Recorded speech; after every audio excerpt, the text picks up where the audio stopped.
How is this film, and this film, and this film similar? They are in almost every best films list ever made. But why is that? What makes it good? Is it this shot? Or this iconic line? I'm gonna make him an offer he can't refuse. Is it because of the influence? What determines them as the best films of all time? What makes them great? Better yet, what makes them perfect? There are two sides to this discussion. One side believes that a perfect film depends on its technical aspects. Good script, good cinematography, and good acting equals a great film. The other side argues that how a film emotionally resonates with you is a more significant criterion to judge. I think both sides are both right and wrong. When it comes to the technicals, it's undeniable that a good film should be built on great elements. To judge a film based only on one's emotional connection would be both biased and disrespectful to the many artists who made it what it is. You can't ignore the very things that make up a film.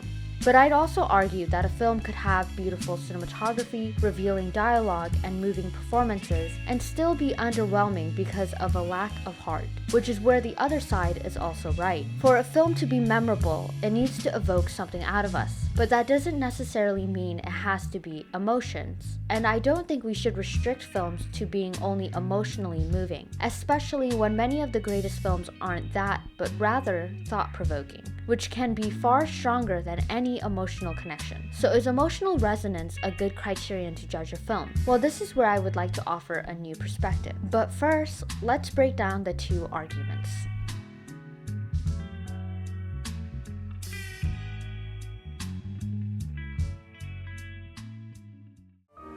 When you think of a visual style, or when you think of the visual language of a film, there tends to be a natural separation of the visual style and the narrative elements. But with the greats, whether it's Stanley Kubrick or Terrence Malick or Hitchcock, what you're seeing is an inseparable, a vital relationship between the image and the story it's telling. There are few great films that excel in both visual artistry and emotional evocation. Terrence Malick's magnum opus, The Tree of Life, is a perfect example of how both arguments can be true simultaneously. Malick bravely constructs a film that has little to no story structure. Rather, you watch life unfold through someone else's memory. The film isn't structured in chapters, but rather through montages, attached to the poetic dialogue that narrates it. The shots are wide and disorientating, and perspectives are both forced and skewed. All of these creative choices elevate the film on a technical level. Malick proves that we can find a new angle in storytelling. His impressive visuals revolutionize cinema, making this a perfect film. But he doesn't stop there. I don't consider this film a perfect film purely because of its technical decisions, but it is in the emotional resonance it builds in its audience. The film's strong cohesive themes are where its true heart lies. It is the construction of trauma and coming into maturity that draws our human instincts to the film. The film excels at bringing visual art and human feelings to spiritual harmony. Other films like Aronofsky's Requiem for a Dream, Gondry's Eternal Sunshine of the Spotless Mind, and PTA's Magnolia does this too. And it is films like those and Tree of Life that prove for a film to be perfect, it does not need to choose between technical achievements and emotional resonance. It can be both. And in fact, the most memorable films are the ones that can do both. Emotional resonance is important in films, but I argue that what makes many films revolutionary or significant is how they engage with you in other ways. So this is when I have to disagree with people who say a perfect film must have an emotional connection, because some of the greatest works substitute emotional connection with thought-provoking themes. From Stanley Kubrick's 2001 to Ingmar Bergman's Persona to Akira Kurosawa's High and Low, you have a range of iconic films that lack emotional resonance but are technically phenomenal and have influenced so many. So wouldn't you say they are perfect? You're not allowed to be pretentious. And finally you say, fuck it. I don't care if I'm pretentious or not pretentious, or if I've done it or I haven't done it. All I know is that I am going to see this movie. And that for me, it has to have some answers. And by answers, I don't mean just a punchline. Answers on about 47 different levels. Another film that exemplifies this is Coppola's Apocalypse Now. In this film, he abolishes the concept of military heroes and criticizes war and its mental influences. He uses the film as an expose on the government's hypocrisy and skewed values. He lures us into the darkest points of the human mind. The human psyche is deconstructed into layers in the film. We watch sanity be lost and sympathy wrought. The film doesn't offer you any comfort.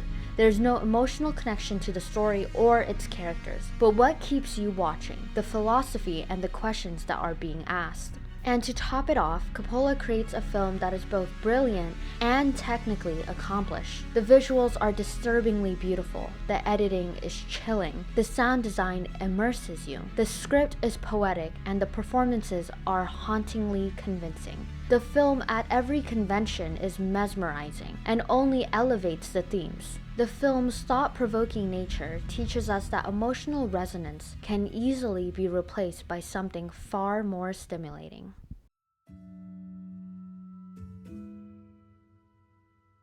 As I said before, sometimes a film's lack of emotion can weigh down its quality, and that's when I agree that emotional resonance can play a major role in a film being considered perfect. Universally beloved films like Amadeus, The Shawshank Redemption, the Before trilogy, and Green Mile are excellent examples. None of these films is mind-blowing or revolutionary on a technical scale, but what makes them classics? It's the emotions that are evoked when people watch it. Well, Milos, whom I would describe as a student of human nature, he loves to get the camera right in your face and watch you respond to something for the first time. He was not about to load up the situation with a voice-over, and he simply wanted to tell the story because I think he thought the story was powerful enough as it was.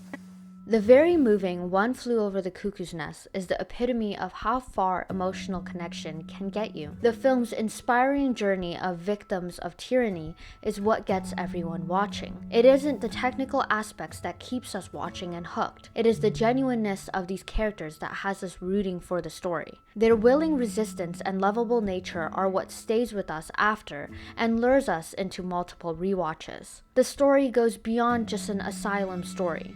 It's an example of the power of fighting for freedom and inspires us to think that anyone, including us, can do it. The film has so much heart and integrity, and its emotional connection they build makes it linger in your mind years later. Poignant films like this show us to never undermine the power of a great story and the force of human emotions. At the end of the day, a film can be simple and even basic, but if it has that humanity in it, that true emotion, then that's all a film needs to be considered perfect.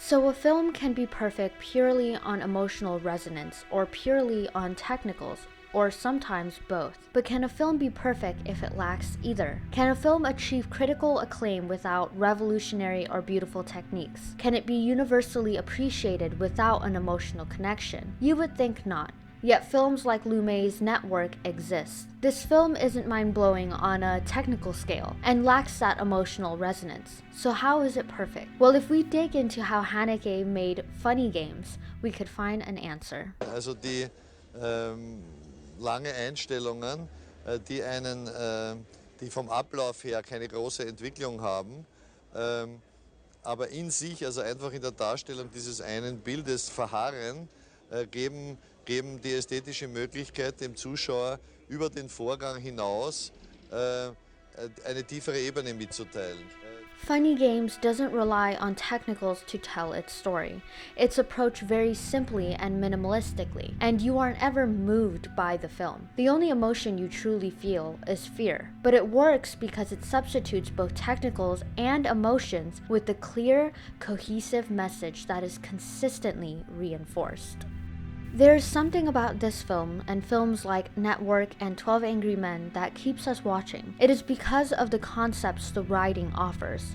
These films are thought-provoking. They stimulate our brains to understand the film beyond technicals and superficial emotions. We know the ideas it conjures can satisfy us because it's more significant than any technical or emotional connection the film could have. Its intriguing and entertaining themes and the director's ability to articulate them so thoroughly are what draws us in and has us appreciating the film on the same level as any other perfect film.